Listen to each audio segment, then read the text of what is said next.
మీ గవర్నమెంట్లో అప్పులు చేసి అవంతా మా గవర్నమెంట్ మీద తోసేసి మేము అధికారం రాకముందు మీరుంటే ఆ 2 నెలల్లో 35,700 కోట్ల రూపాయలు అప్పు చేసి అది మా మీద తోసేసి మేము ఇన్ని అప్పులు చేసామంటే కనీసం రాసేటప్పుడు మీరు రాసేటప్పుడు బాగా ఆలోచిస్తారు. ఎవరు కనుక్కోలే ఆ సంవత్సరంలో 2 months అన్నీ కలిసిపోతుంది, మామూలు ప్రజలు నమ్మేస్తారులే అని మీ ఆలోచన.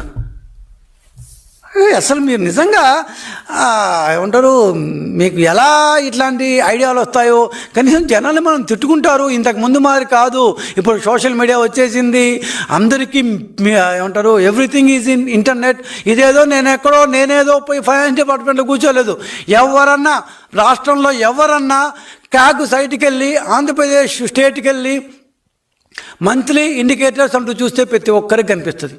ఇంత బట్టబయలుగా ఉన్న క్యాగ్ రిపోర్ట్నే అవకతవకలు చేసేంత స్థాయి మీకు ఉందని నిజంగా క్యాగ్ రిపోర్ట్నే మీరు మార్చేస్తారన్నమాట. మార్చేసి మీ 2 నెలలు కూడా అప్పులు కూడా మా మీద కలిపేసి 40,000 కోట్ల రూపాయలని మా మీద తోసేస్తారా?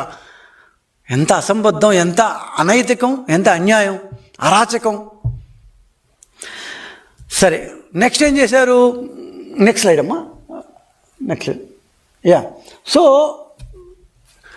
పోనీ మేము 77,000 కోట్ల రూపాయలు అప్పులు చేశాము ఈ సంవత్సరంలో. లాస్ట్ ఇయర్లో దాదాపు 42,000 crores చేశాము జూన్ నుంచి.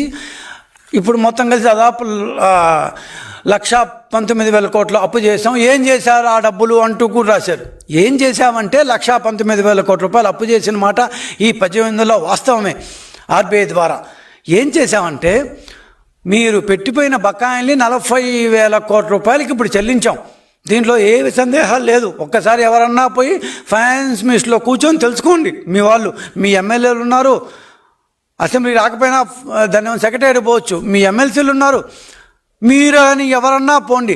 40,000 కోట్ల రూపాయలు వైకాపా జగన్మోహన్ రెడ్డి గారు చేసి పెట్టి వెళ్ళిపోయిన బకాయిలు మేము తీర్చాం. మాకు మీరు మొదటి 2 నెలల్లో 38,700 కోట్ల రూపాయలు అప్పు చేసినా కూడా మా చేతికి జూన్లో వచ్చే నాటికి గుండు సున్నా, ఏమి ఒక్క నయా పైసా లేదు.